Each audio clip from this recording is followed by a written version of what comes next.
السلام علیکم. وقاص ساګر یم. یو ځل بیا ستاسو په خدمت کې حاضر یم.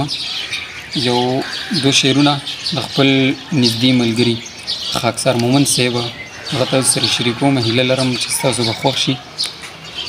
څه داسې دي چې زما د زړه د ټولو بیماریو علاج دا و، زما د زړه د ټولو بیماریو علاج دا و، جانانه زه پېښه کېدمه خو تا چف قدرې ونه کو.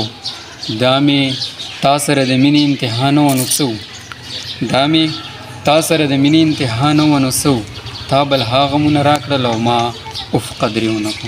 ډېره مننه.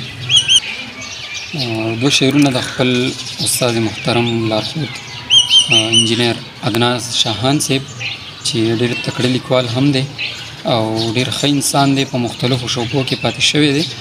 د هغوی یو دو شعرونه چې سټاپ په ویډیو. السلام علیکم. یو ځل بیا ستاسو په درانه حضور کې د استاد محترم امین الله دودزي صاحب دغه یو نظم هغه ستاسو په حضور کې کړمه. هیله لرم چې ستاسو به خوښ شي. نظم دی چې تورې وریځې راغلې اسمان کې پړک وختو، وخت ماسخوتن و دواړه کټ کې ناست وو، تا وې راځه لاس نه به پړک وباسو، چې د چا پړک سره اسمان وبریښي هغه به لوبه کټي. تا چې لاس پړک وهلو د پړک سره اسمان هم وبریښېدو، ستا د لاسونو پړکا اسمان کې سپینه برېښنا، دواړه یو ځای شولو رنګینه تماشه جوړه شوه. ما ته دې وې چې اوس به ته د لاس نه پړک وباسې، ما چې لاس پړک وهلو د پړک سره اسمان کې ګړز پورته شو، تا ویل ته سپیری په بخت پوره کوټی. ډېره مننه.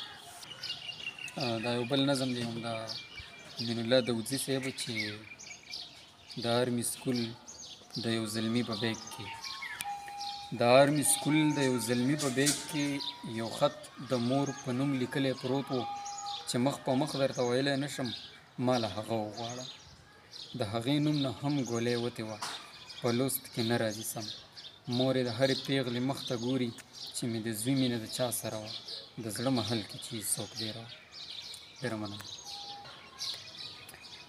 امید لرمه چې ویډیو به ستاسو خوښه شوي وي.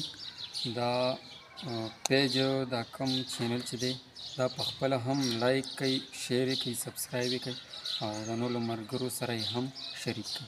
ډېره مننه.